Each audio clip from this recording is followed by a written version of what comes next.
Ikaw ba ay ordinaryo o kabilang sa 1%? Ako si Josh at na yung episode ng The Infographic Show, susubukan ka namin. Talakayin natin ang fitness at mga konseptong parang alien sa mga manunulat ng infographics. Karaniwang nakakagawa lang ng mas mababa sa 5 sunod-sunod na push-up ang Amerikano. Pero kung kaya mo ng 4 na push-up naput, 6% ang baba ng panganib mo sa sakit sa puso. Kung 100 o higit ang kaya mo, pasok ka na sa top 1% infrastructure ng dibdib mo. Mas mababa pa sa 1 sa 4 na Amerikano ang nakaka-pull up kahit isa. Para naman sa mga babae, mas malapit ang bilang ngayon sa 1 sa 20. Kapag nakaabot ka ng lab in 2 hanggang lab in 5 reps na malinis ang forma, mas magaling ka na kaysa sa 90% ng populasyon. Kung 25 o higit pa ikaw na yung kunwari hindi pinapanood ng lahat sa gym. Karaniwang adult natatapos ang milya sa 10 minuto. Kung mas mababa sa 6 na minuto, top 5% ka. Kung mas mababa sa 5 minuto, top 1% ka na. Kung mas mababa sa 4 na minuto, baka hinahabol ka ng oso. Ang karaniwang Amerikanong lalaki ay may dalang humigit kumulang 28% na body fat. Ang karaniwang babae naman mas malapit sa 40%. Kapag nasa mas mababa sa 10% body fat ka, elite ka na at baka kailangan mo ng Big Macs. Malakas ang impluensya ng pera, pero karamihan di alam ang tunay na ibig sabihin nito. Alamin natin ito. Noong 2024, ang media na sambahayan sa US ay kumita ng humigit kumulang $84,000 kada taon. Ang tunay na top 1% ay nagsisimula sa pagitan ng $500,000 at $70,000 1,000,000 taon-taon. Sa antas na yan, may sariling accountant at magarang bangka pa ang accountant na accountant mo. Samantalang sa Amerika, ang median na net worth ng sambahayan ay mahigit $172,000 lang. Para mapasama ka sa top 1%, kailangan mo ng dolyar 11.6 milyon hanggang 13.6 milyon o higit pa. Ang top 1% ay nagmamayari ng 31% ng yaman sa US. Hindi na ito agwat kundi bangin ng kayamanan. Mabilis lang, kung pinapanood mo ito at iniisip mong natutugunan mo ang mga nabanggit, ikaw na yung tipo ng tao na magla-like, magsha-share at magsusubscribe. Ang top 1% ng mga nanonood sa atin ay ginagawa ito sa loob ng unang minuto. Huwag kang maging karaniwan. Ang average na IQ sa Amerika ay 78.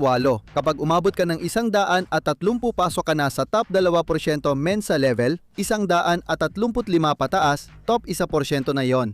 Mga tatlong tuldok, 48 milyon ang tao sa US. Karaniwan, 40 salita kada minuto ang natatype ng isang tao. Isa lang sa 100 na typist ang umaabot ng 120 salita kada minuto. Noong 1946 na itala ang pinakamataas na record na 216 salita kada minuto.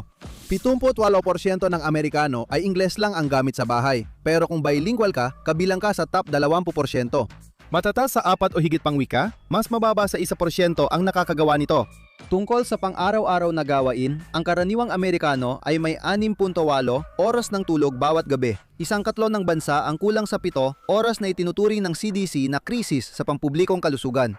Pero ang top 1% pagdating sa tulog ay hindi lang basta nakakakuha ng 8 oras. Pare-pareho ang oras ng tulog at gising nila araw-araw, natutulog sa malamig at madilim na kwarto at matagal nang hindi gumagamit ng cellphone pagkatapos ng 9 ng gabi.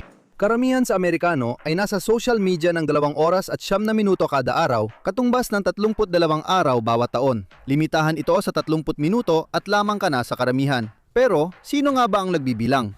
1/3 ng Amerikano ay hindi umiinom ng alak. Sa mga umiinom, halos kalahati ay 3 o mas kaunti ang iniinom linggo-linggo.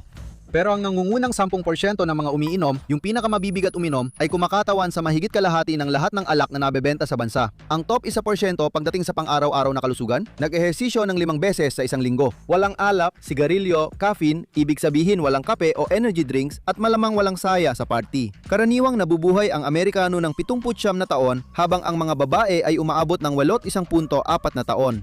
Ang average na buhay ng lalaki ay 76.5 taon. Para mapabilang sa top 1% ng pinakamatagal mabuhay, kailangan umabot ng 100 at 1 taon.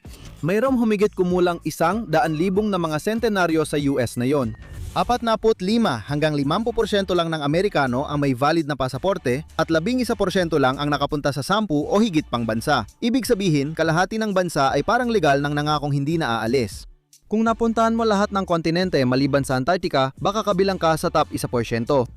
At ito ang matindi, ang yaman sa mundo. Kung kumikita ka ng 34,000 hanggang 40,000 kada taon, kabilang ka na sa top 1% ng kumikita sa buong mundo. Hindi top 10%, kundi top 1% sa pagkakaroon mo lang ng streaming subscription at bayad sa kotse, bilyon-bilyong tao nang mag-aakalang napakayaman mo na. Iba-iba ang itsura ng 1%, depende sa kinatatayuan mo. Kahit kabilang ka sa 1% elite o 100%, karaniwan siguradang mas mabilis gumalaw ang mundo kaysa sa iyong 1,000,000 takbo sa umaga. Habang pinapanood mo ito, si Jeff Bezos ay nakapagpatayo na ng bahay at sama-sama naman tayong tumae ng isang maliit na bundok ng dumi. I-click ang video sa screen para makita ang kaguluhan sa episode naming What Happens in the World in 60 Seconds. Huwag palampasin. Ito na ang pinakaproduktibong minutong magkakaroon ka sa buong araw.